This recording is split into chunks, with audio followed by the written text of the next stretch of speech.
Good morning, dear students. How are you? Today, I will discuss about a problem relating mensuration यानी कि क्षेत्रमिति। ठीक है बच्चों, आपको बड़े अच्छे से ये प्रॉब्लम समझाएंगे। क्षेत्रमिति की या जिस भी टॉपिक की हम जो भी प्रॉब्लम लेके आते हैं वो बच्चों बहुत ही अच्छे से समझाने का प्रयास इसलिए करते हैं कि आप वीडियो देखें और जो हम चीज आपको सिखा रहे हैं वो न सीखें तो उसका कोई औचित्य नहीं है। ठीक है बच्चों, चलिए तो थोड़ा स्लो जरूर बताते हैं कि आप ताकि अच्छे से इसके प्रोसेस को समझ जाएं। चलिए बच्चों, देखिए कितनी इंपॉर्टेंट प्रॉब्लम लेके आए हैं जो आपकी एसएससी एग्जाम में 2 बार पूछी जा चुकी है। प्रॉब्लम क्या है?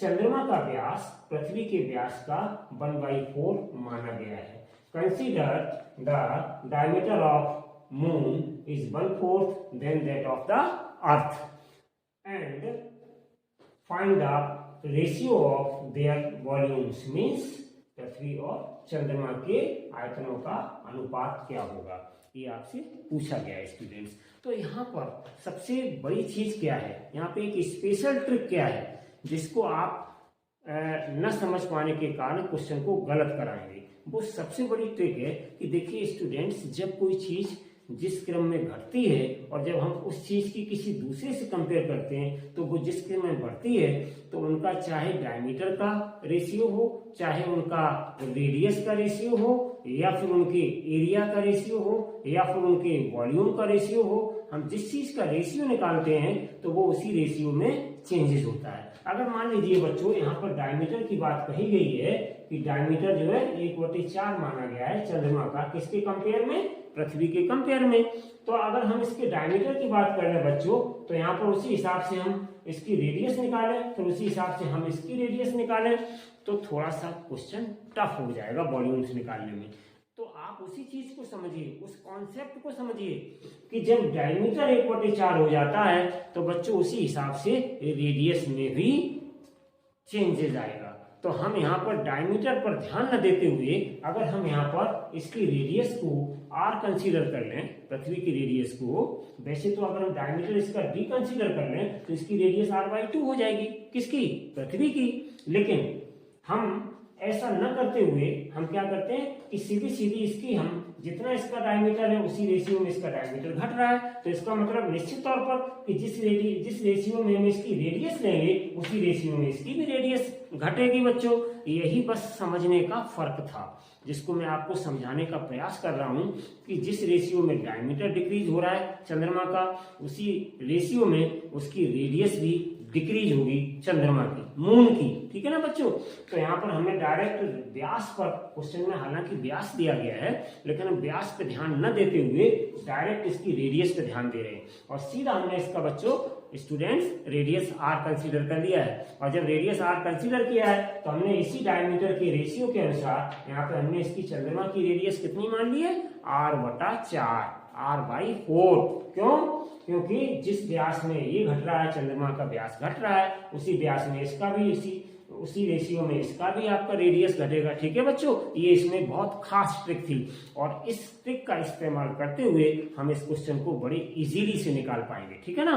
तो देखिए बच्चों, यहाँ पर इसकी हमने पृथ्वी की रेडियस कितनी ले ली? r, और यहाँ पर चंद्रमा की रेडियस कितनी मान ली? r/4। तो देखिए दोनों ही स्क्वायर होते हैं बच्चों। मेंसुरेशन के नियम में ये दोनों ही कैसे होते हैं? प्योर 3 डायमेंशनल, गोलाकार। ठीक है ना? इस तरीके से, ये इस तरीके से होते हैं बच्चों। देखिए ये इस तरीके से स्फीयर शेप में होते हैं। This is in sphere shape और this is in also sphere shape. Sphere shape में होते हैं दोनों, मतलब दोनों ही चंद्रमा और पृथ्वी दोनों ही किसमें माने गए? 3 डायमेंशनल पेयर माने गए हैं। वैसे तो ये 2 डायमेंशनल पे हम इसको दिखाते हैं। तो इसके वॉल्यूम्स का अनुपात निकालने के लिए अगर बच्चों हम इसका वॉल्यूम V1 मान लें, क्योंकि पहले क्या आ रही है? पृथ्वी, बाद में क्या आ रहा है? चंद्रमा। तो अगर हम पृथ्वी का वॉल्यूम V1 मान लें और इस चंद्रमा का वॉल्यूम V2 मान लें तो बच्चों यहाँ पर क्या हो जाएगा? V1/V2। V1 आपका ऊपर आएगा, V2 नीचे आएगा। ठीक है ना? अब वॉल्यूम स्क्वायर का क्या होता है बच्चों? वो होता है फार्मूला 4/3 πr क्यूब। तो इसकी रेडियस हमने r मानी तो r क्यूब हो जाएगा और नीचे बच्चों क्या हो जाएगा, ध्यान से देखिएगा, 4/3 पाई, और आर क्यूब तो इसका भी फार्मूले में आता है, लेकिन इसकी रेडियस है कितनी, इसके कंपेयर में r/4 है, तो बच्चों यहाँ पे हम लिख देंगे r/4 का क्यूब। ये आपको हमने बड़े अच्छे से समझाया। अब आपको समझ में आ गया होगा कि इनके रेशियो निकालने में कोई गलती, वॉल्यूम के रेशियो निकालने में कोई मिस्टेक ना हो जाए स्टूडेंट्स, इसलिए बड़ी देर से मैं आपको उस बात को समझा रहा था। और देखिए एक झटके में आंसर आपको दे देगा। तो इंप्लाइज ये कितना हो जाएगा बच्चों, देखिए 4/3 से 4/2 कैंसिल हो गया, पाई से ये पाई कैंसिल हो गया, ठीक है ना। अब हमारे पास बचा क्या, ऊपर मेरे पास बचा r³ और नीचे बच्चों मेरे पास कितना हो जाएगा, क्यूब खोलेंगे तो r³ अपॉन, और 4 का क्यूब कितना हो जाएगा, 4 4 जा 16 और 16 4 जा 64, तो कितना हो गया आपका 64।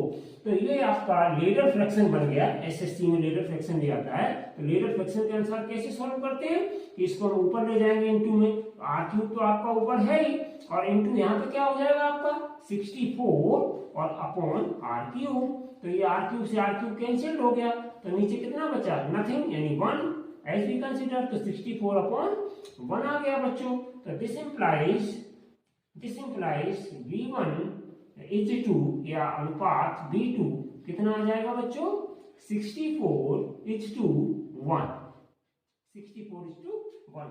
तो ये बच्चों मेरा हो गया आंसर, ये मेरा क्या आ गया आंसर। तो जरा हम चेक कर लेते हैं ऑप्शंस में कि which option is the correct option of the given 4।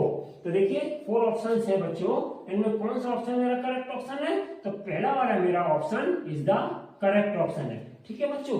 I hope कि ये प्रॉब्लम हमने थोड़ी सी शुरू समझाई, सिर्फ इसलिए हमने इसको शॉर्ट आउट लॉन्ग किया। थोड़ा सा वीडियो बड़ा जरूर हो गया होगा, लेकिन प्रॉब्लम को मैं इतने अच्छे से समझाना चाहता हूं कि आपके पूरी तरह से अच्छे से समझ में आ जाए, ठीक है बच्चों। आज आपने इस प्रॉब्लम को देखा, आई होप कि आपको बहुत अच्छी प्रॉब्लम समझ में आई होगी। तो आप एक चीज जरूर रिक्वेस्टली ध्यान रखिएगा कि मेरे वीडियो को लाइक शेयर सब्सक्राइब जरूर करें। ये आपका अपना चैनल है, आपका खुद का चैनल है, थोड़ा सा ध्यान रखें बच्चों, requestfully. Thank you for watching this video.